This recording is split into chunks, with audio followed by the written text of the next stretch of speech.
The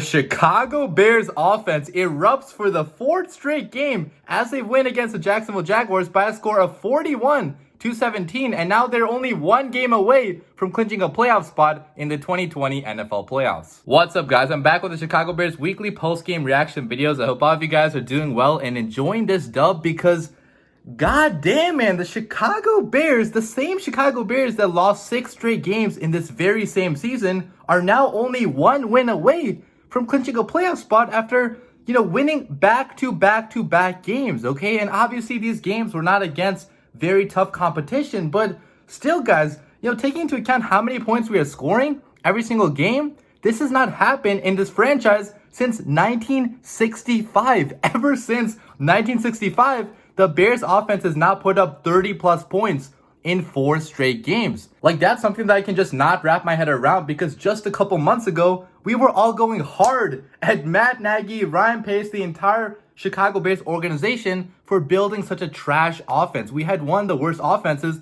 in franchise history, okay? We put up only 150 yards of offense against the Minnesota Vikings, one of the worst defenses in the entire NFL. But right after that, as soon as Trubisky came back in, as soon as we changed play callers, as soon as we got help on the offensive line, putting Sam Mustipher in there, just from those changes, our offense has taken a complete 180 in the span of a month. Okay, now the Chicago Bears can easily drive down the field. They can easily put up points. And yes, I do have to reiterate that we're not playing the toughest competition. In fact, we're playing some of the worst competition in the NFL. But even against the same competition, other teams are not doing as well as we are doing right now. Okay, the Chicago Bears today, they scored more points on the Jaguars defense than any other team this entire season, including the Tennessee Titans, including the Baltimore Ravens, and including the same Green Bay Packers that you guys all go crazy over, okay? The Packers put up less points on this defense than the Chicago Bears offense did today. So I'm not trying to say the Chicago Bears offense has figured things out for the long term, that we're going to be a top 5 offense now for the long term, because until we face an actual good defense,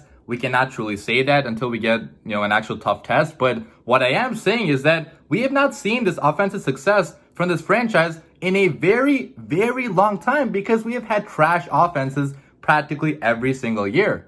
Okay, like I said, ever since 1965, we did not score 30-plus points in 4 straight games. So any way you look at this, guys, it's pretty damn impressive what the Chicago Bears are doing right now, because did we not face trash defenses back then in previous years? Yeah, we obviously did, but we didn't perform this good against them as we are doing right now. So, I mean, if you look at the game we played today, obviously the first half was pretty poor. We only put up 13 points of offense against this very pathetic Jaguars defense, which I'm saying 13 points is pathetic, but really not too long ago, putting up 13 points of offense in one half was considered a rarity. It was considered a big deal by the same Chicago Bears team. So if you compare them to the old Bears, the Bears from earlier this year, then yeah, putting up 13 points was not that bad. But if you compare them to the new Bears, who have this offense that is rolling, firing on all cylinders, only putting up 13 points of offense in one half against such a trash defense, it was not really anything to be excited over, especially considering the fact that we had so many dumb mistakes that cost us points in the first half. On the 2-yard line, Bill Lazor called an end around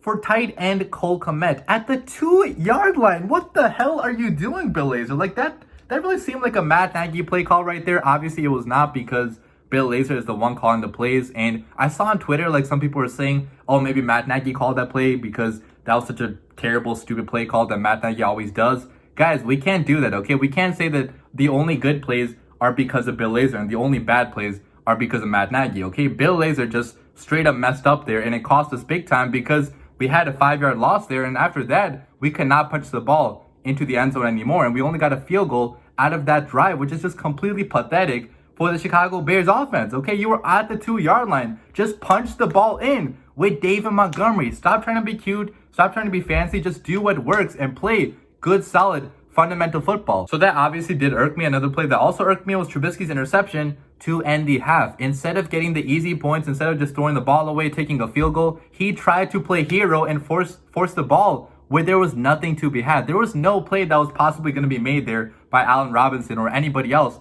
in the vicinity, but Trubisky trying to play hero, trying to make something out of nothing, threw the ball anyways, and it resulted in a turnover for the Chicago Bears. Sometimes Trubisky is so frustrating to watch because he'll play such a great game aside from a few mistakes, but those few mistakes are absolutely huge mistakes, okay? You cannot throw the ball there in the end zone and not come out of the half with any points. We got super lucky that Roquan Smith got an interception on Mike Glennon, so we still ended up getting 3 points at the end of the half. But if we were playing a much better opponent than the Jacksonville Jaguars, that probably would have ended up very, very badly, okay? We would have, not gotten points there, and that could have ended up losing us the game. So Trubisky, you cannot be making these same mistakes still in year 4. You have to play better ball there situationally. So the Bears offense, obviously in the first half, did not look the best at all. We left a lot of points on the board. But if you look at the Bears defense in the first half, they looked even worse, okay? Because going up against Mike Giraffe Neck Glennon, this guy has no pocket awareness. He's bad outside the pocket. If you just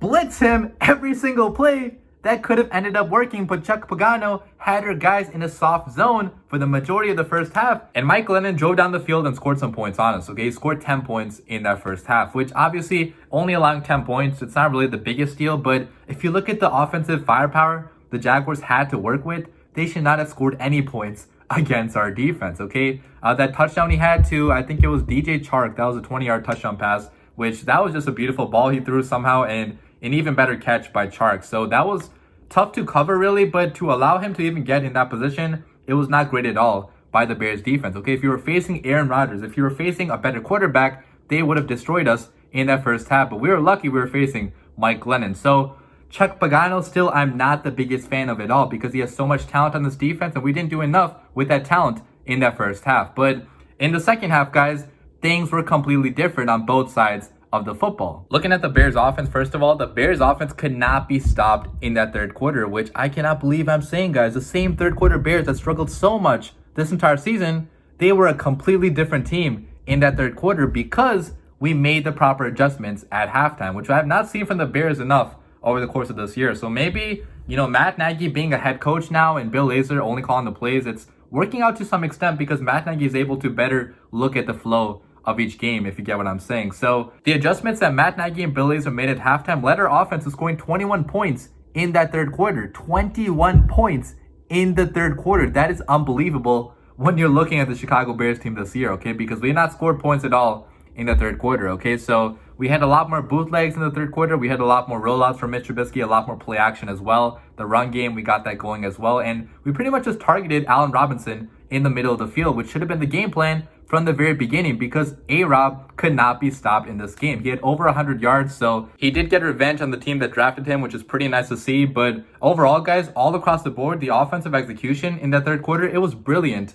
by the Chicago Bears, okay? We saw the O-line blocking much, much better for David Montgomery and for Mitch Trubisky as well. So both, run blocking and pass protection much, much better in that third quarter. We saw Monty go off in that third quarter. He had a ton of very nice punishing runs. So big second half by Monty, big second half also by Mitch Trubisky, okay? Right after the interception that he threw after the half, he came back with a solid drive that put up points on the board for the Chicago Bears, okay? He finished the drive off with a nice touchdown run using his legs. So Mitch making much better decisions in the second half. We saw him under the blitz, firing off pretty well, okay? Mitch Trubisky under the blitz, he's been a really great quarterback this entire season. So if you send pressure at Mitch now, he's a much better, much more experienced quarterback, and he knows where to go with the ball. So under pressure, Mitch was pretty good in the second half. Pretty decent second half overall by Mitch Trubisky, but he did have one really bad pass that should have been picked off, but he got super lucky with the safety dropping that. So he still makes these pathetic mistakes still that can cost the Chicago Bears. So he's not a perfect quarterback at all. He's still very flawed, and I don't know if he's the answer for long term, but he did play a much better second half overall. So great half by Mitch, great half by our offense. We put up a ton of points in the second half, okay? To put up 28 points in one half, that is really damn impressive, no matter who the opponent is. The defense also really tightened things up in the second half, okay? We only allowed 7 points the rest of the game, and those 7 points also came in garbage time, okay? When our starters were already out. So we pretty much pitched a shutout in that second half, okay? We had an interception. Roquan Smith got a second one, so just a great game in coverage by Roquan Smith. He should definitely make the All-Pro team. I cannot believe he did not make the Pro Bowl, but great game by Roquan. We had Danny Trevathan also getting in there on a sack. We had Bilal Nichols getting his hands up there and almost getting a pick. Another pick that would have been pretty nice to see. Another big man INT, but overall just a great game from top to bottom from our entire defense in the second half. Mike Glennon could not do anything after halftime, which is how it should have been. So obviously not a great first half at all by the Chicago Bears. A lot of people were getting worried that we're going to lose this, that it was going to be a trap game, okay, to only be up by 3 points against such a pathetic Jaguars team. Things were not looking good at the half, but the Chicago Bears completely turned things around at halftime, okay, to outscore the Jaguars 28-7 in the second half. That was complete and utter domination of this football team, which is what should have happened. So we went in here and we did take care of our business, and we won this game by a large margin, which is really all you can ask for. Like, the Bears could not have played a much better game. Yeah, we could have scored probably 50 points. We could have scored maybe even 60 points. But guys, be happy with what you have, okay? To score 41 points, that is a rarity for the Chicago Bears offense. And no other team in the NFL has scored this many points on the Jaguars defense. So, great, impressive victory by the Chicago Bears. Obviously, we're not facing a good team at all. To face a tanking team in the Jaguars, not really impressive to beat them, but to beat them by this much, yeah, that is something to be excited over. So the season has been completely turned around somehow for the Chicago Bears, okay? After losing 6 straight games, we are now in the middle of a winning streak. We have won 3 straight games in a row, and we are now in the number 7 seed for the NFL playoffs, okay? Because they added an extra seed this year for the playoffs, and that seed is currently being occupied by us. If the Cardinals lose next week to the Rams, which they probably will because the Cardinals haven't looked good as of late, so there's a decent chance they could lose. But even if they don't lose, if the Bears just win against the Green Bay Packers next week, which could be the most important game of Trubisky's entire career so far, they will be in the 2020 NFL playoffs. Okay, we control our own destiny. So yeah, we have the Cardinals losing to rely on as well, but let's not rely on that, okay? Let's go out there and beat the Packers next week because that would be such a big win for the Chicago Bears. I'm 21 years old. I've barely seen the Bears in the playoffs. I would love to see them any year make the playoffs because it's such a hard thing to do in the NFL. And yeah, I know we'd be significant underdogs throughout the entirety of that playoffs. It'd be hard for us to even win one game, but this is the NFL and crazy things do happen every single year. And with the way the Bears are playing football right now, we would be a tough out for any other team in the NFC. Okay, our offense is rolling right now. We're scoring 30 plus points easily every single game. We would be a tough offense to face, in my opinion at least, in the playoffs because we're running the football so damn well. That is a winning formula in the playoffs. Obviously, we don't have the best quarterback in the league. I mean, Mitch Trubisky, even though he is playing better, he's still not among the top 5 quarterbacks in the game. But if he is a game manager, like, we could win a couple playoff games because that has happened so many times in the past. And even game managers have won Super Bowls in the past. Like Peyton Manning in 2015, he was a game manager in that playoffs. They rode that defense, they rode that run game to a Super Bowl. So why could the Chicago Bears also not do it? I'm not saying the Bears are going to win a Super Bowl because that's kind of over-optimistic right now. Not kind of, it is definitely over-optimistic because we haven't beaten a good team still over the past 4 weeks. So until we beat a good team, we cannot say that we're going to go far in the playoffs. But guys, crazy things happen every single year in the NFL playoffs. How did the Giants at 9-7 beat the undefeated Patriots? Like, crazy stuff happens